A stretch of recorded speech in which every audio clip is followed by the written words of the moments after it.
우리 다 같이 함께 사도신경으로 신앙 고백을 하시면서 우리 수요 예배를 하나님 앞에 온라인으로 드리도록 하겠습니다. 우리 다 같이 함께 사도신경으로 신앙 고백합니다.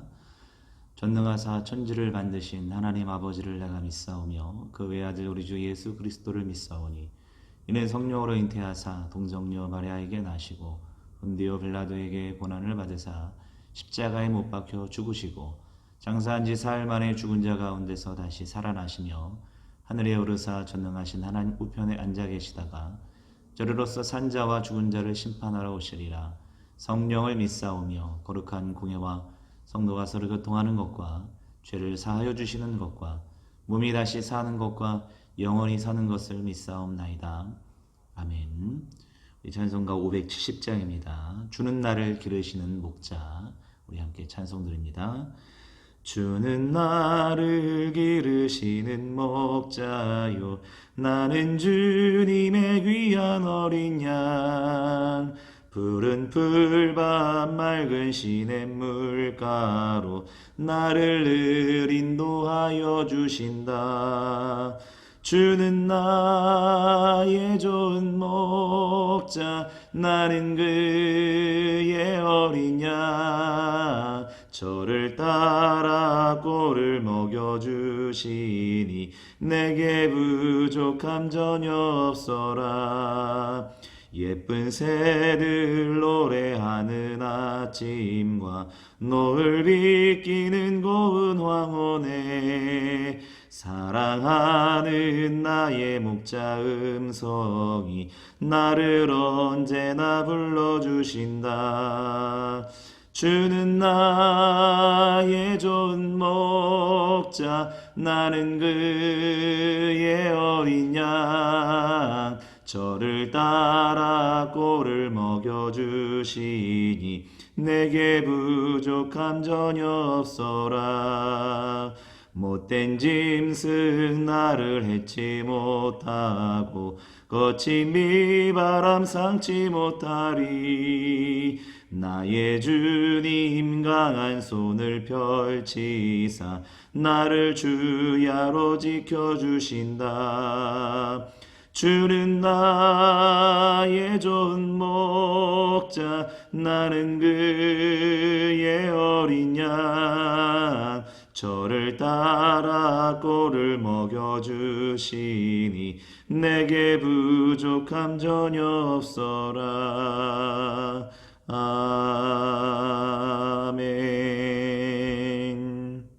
하나님 말씀은 아가서 2장 1절부터 7절까지 말씀입니다. 아가서 2장 1절부터 7절까지 말씀. 나는 샤론의 수선화요 골짜기의 백합화로다. 여자들 중에 내 사랑은 가시나무 가운데 백합화 같도다. 남자들 중에 나의 사랑하는 자는 숲풀 가운데 사과나무 같구나. 내가 그 그늘에 앉아서 심히 기뻐하였고 그 열매는 내 입에 달았도다. 그가 나를 인도하여 잔치집에 들어갔으니 그 사랑은 내 위에 깃발이로구나. 너희는 건포도로 내 힘을 돕고 사과로 나를 시원하게 하라. 내가 사랑함으로 병이 생겼음이라. 그가 왼팔로 내 머리를 고이고 오른팔로 나를 안는구나. 예루살렘 딸들아 내가 노루와 들사슴을 두고 너희에게 부탁한다. 내 사랑이 원하기 전에는 흔들지 말고 깨우지 말지니라. 아멘. 우리가 계속해서 아가서를 함께 나누고 있습니다. 아가서는 노래 형식으로 되어 있는 하나님의 말씀이다. 합창 형식으로 되어 있는 하나님의 말씀이다. 이렇게 말씀을 드렸죠. 오늘 읽은 본문을 보시면 1절은 여성이, 또 2절은 그 여인을 사랑하는 남성이, 또 3절부터 7절까지는 여성이 그에 대한 화답으로 노래를 부르는 형식으로 이렇게 구조가 이루어진 것을 볼 수가 있습니다. 우리 1절을 보시면 1절에 이 여인이 무엇라고 고백하는지 한번 보실까요? 나는 샤론의 수선화요 골짜기의 백합화로다. 이렇게 고백하고 있어요. 여기서 샤론에는 수선화가 굉장히 흔한 꽃 중에 하나라고 합니다. 또 골짜기에는 백합화들이 굉장히 많이 피어 있다고 하지요. 즉 여기서 이 여인이 자신을 향해서 고백할 때 자신은 다른 여성과 비교했을 때 전혀 특별한 것이 없는 그런 여인이다. 이렇게 고백하고 있는 것을 볼 수가 있어요. 그런데 이 여인을 사랑하는 남자가 그에 대한 화답으로 뭐라고 이 여인에게 고백을 하냐면 이렇게 고백합니다. 2절입니다. 여자들 중에 내 사랑은 가시나무 가운데 백합화 같도다. 이렇게 고백하고 있어요. 여기서 남자는 이 여인을 향하여서 다른 여인들과는 비교할 수 없는 특별하고 또 유일한 여인이라는 것을 강조하고 있는 것을 볼 수가 있습니다. 이 말씀을 보면서 제가 예전에 한번 예화를 드렸던 그 예화가 떠올랐어요. 링고라는 원시 마을에 청년이 한 명 살고 있었는데 그 청년이 그 마을에 사리타라라는 여인을 사랑하게 됐다고 합니다. 그런데 그 사리타라라는 여인이 아주 못생긴 얼굴은 아니지만 아주 매력적이거나 아름다운 여성도 아니고 지극히 평범한 여성이었다고 하지요. 근데 마을 전통에 의하면 신랑이 보통 신부에게 결혼 지참금으로 소 두세 마리나 많게는 너댓 마리 정도를 지참금으로 내는데 마을 사람들이 궁금했대요. 사리타 여인을 소 몇 마리에 데려갈 것인가 궁금했다고 하는데 사람들이 모두가 다 깜짝 놀랐습니다. 왜냐하면 링고라는 청년이 이 평범한 여인이었던 사리타를 데려올 때 무려 소 8마리를 지참금으로 냈기 때문이에요. 근데 문제는 그때부터 이 사리타라는 여인이 바뀌기 시작하는데 눈이 점점 총총하게 빛나기 시작하고 또 우아하고 세련된 말솜씨를 뽐내기 시작해서 그 마을에서는 가장 우아하고 아름다운 여인으로 변모하기 시작했다고 합니다. 그 이유는 아시겠죠? 여러분들 링고라는 청년을 통해서 이 여인이 자기가 얼마나 가치 있는 존재라는 사실을 알게 됐고 얼마나 소중한 사람인가를 알게 됐기 때문이라는 거예요. 여러분들 누군가가 나를 가치 있게 여겨줄 때 아니 내가 얼마나 가치 있는 사람인가를 깨닫게 될 때 우리가 세상을 바라보는 눈이 바뀌게 됩니다. 에베소서 2장 10절에 보시면 사도 바울이 이렇게 고백하죠. 우리는 그가 만드신 바라 그리스도 예수 안에서 선한 일을 위하여 지으심을 받은 자니 이 일은 하나님이 전에 예비하사 우리로 그 가운데 행하게 하려 하심이니라. 아멘. 본문에 등장하는 그가 만드신 바라라는 헬라어 원문에는요. 포에이마라는 단어가 쓰여졌는데 그 영어의 포이엠이라는 그 시라는 단어가 이 단어에서 파생됐다고 해요. 즉 작품이란 뜻인데요. 공동 번역 성경에는요. 우리는 하나님의 만드신 작품입니다. 이렇게 번역이 됐다고 합니다. 여러분들 아시겠지만 작품과 제품의 차이를 아십니까? 제품은 공장에서 찍어내죠. 똑같은 제품들을 똑같이 찍어내는데 특별하거나 어떤 가치 있다기보다는 공장에서 여러 개를 찍어내기 때문에 그런 특별한 가치는 없죠. 그런데 작품은 굉장히 가치가 있습니다. 특별합니다. 왜냐하면 세계에서 그 작품은 하나밖에 없기 때문입니다. 하나님은 우리를 한 사람 한 사람 만드실 때 작품으로 만드셨지 제품으로 만드시지 않으셨습니다. 공장에서 찍어내듯이 그렇게 가치없는 사람으로 만드신 것이 아니라 하나님은 우리를 만드실 때 한 사람 한 사람 작품으로 만드신 세상에서 유일하게 존재하는 가장 가치 있는 사람으로 만드셨다라는 거예요. 이 사실을 알게 될 때, 이 하나님의 사랑에 대한 확신을 깨닫게 될 때 여러분 우리가 세상을 바라보는 눈이 바뀔 수 있다는 것입니다. 그런가 하면 오늘 이렇게 자신을 사랑해주는 그 남자를 향해서 이 여인이 3절부터 우리 7절까지 그에 대한 화답으로 다음과 같이 노래를 합니다. 다 말씀은 드리지 못하겠지만 그 감정 표현을 몇 가지 중요한 포인트만 말씀을 드리면 우리 4절에는 이렇게 말씀하고 있죠. 그가 나를 인도하여 잔치집에 들어갔으며 잔치집의 특징은 기쁨이 있다라는 것, 즐거움이 있다는 게 특징이죠. 뿐만 아니라 4절 보시면 그가 나를 인도하여 그 사랑은 내 위에 깃발이구나 이런 표현이 있고요. 또 5절 보시면 너희는 건포도로 내 힘을 돋고 사과로 나를 시원하게 하라 이런 표현도 있고요. 그 다음에 6절을 보시면 그가 왼팔로 내 머리를 고이고 오른팔로 나를 안는구나. 좀 말씀을 종합해 보면 자신을 특별하게 사랑해주는 남자의 품 안에서 너무너무 기뻐하고 즐거워하고 안정감 있는 삶을 표현하는 표현이 오늘 3절부터 7절까지의 이 여인의 감정의 표현이라는 것이죠.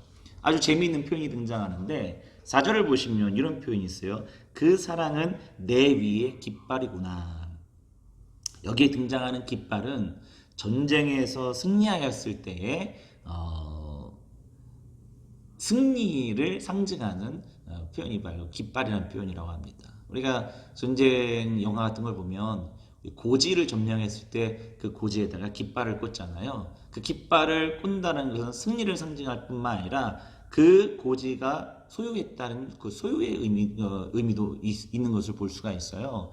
그러니까 깃발은 전쟁에서 승리해서 어떤 소유가 되었다는 것을 상징하는 건데 이 여인이 뭐라고 고백하고 있냐면 그 사랑은 내 위의 깃발이구나 이렇게 표현하고 있어요. 즉 자신을 특별하게 여겨주고 사랑해주는 이 남자에게 소속됐고 자기는 소유가 되었다라는 그런 표현을 쓰고 있는 것을 볼 수 있는데 이 표현 속에는 어떤 강제나 폭력이 들어있는 것이 아니라 자발적이고 사랑과 희생과 어떤 섬김만이 이 안에 표현되어 있다는 거예요. 그 소유됨을 기뻐하고 즐거워하는 것을 볼 수 있다는 거예요. 여러분 사도 바울이 로마서 1장에 자신을 소개할 때 이렇게 소개합니다. 예수 그리스도의 종 바울은 즉 사도 바울은요 자신이 예수 그리스도의 종이 되었다는 거예요. 예수 그리스도의 노예가 됐고 나는 예수 그리스도의 소유가 되었다고 고백하고 있습니다. 근데 이 노예가 되고 소유가 됐다는 것에 강제나 또 억압이나 폭력이 존재하는 것이 아니라 여기에는 자발적이고 그리고 기쁨이 표현되어 있어요. 그러니까 자기는 기쁘게 나는 기꺼이 예수 그리스도의 기쁨으로 종이 되겠습니다라는 표현이 이 안에 들어있다는 거예요. 왜 그렇게 할 수 있었을까요? 다메섹 도상에서 괴수와도 같았던 자신을 사랑해 주시고 용서해 주시고 받아주셨던 예수 그리스도의 사랑 때문이 아니겠습니까? 우리는 여전히 예수 그리스도의 소유됨과 그분의 종됨을 주저할 때가 많습니다. 우리의 문제는 여러분들 격식 있는 예배, 또 거룩한 기도, 뜨거운 찬송, 물론 그거의 회복하는 것도 너무너무 중요하지만 가장 큰 문제는 하나님이 우리를 사랑하시고 특별히 여겨주신다는 것에 대한 확신이 없습니다. 여러분 자신을 특별한 존재로 만드시고 작품으로 만드셔서 세상에 다른 곳엔 존재하지 않고 유일하게 존재하는 여러분들을 사랑하신다는 그 사랑의 확신이 다시 우리들 가운데 회복되어야 될 줄 믿습니다.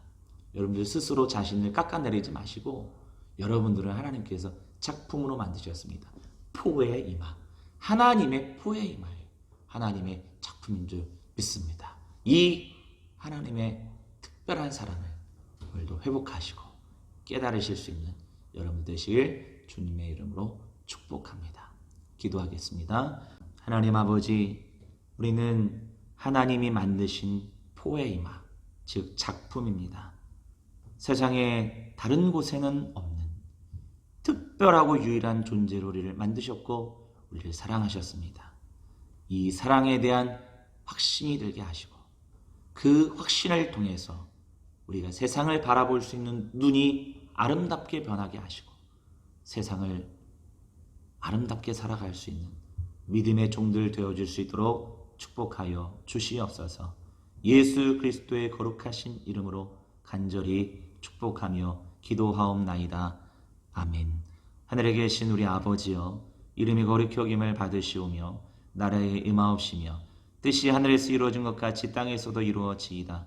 오늘날 우리에게 일용할 양식을 주옵시고 우리가 우리에게 죄진 자를 사하여 준 것 같이 우리의 죄를 사하여 주옵시고 우리를 시험에 들게 하지 마옵시고 다만 악에서 구하옵소서. 대개 나라와 권세와 영광이 아버지께 영원히 있사옵나이다. 아멘.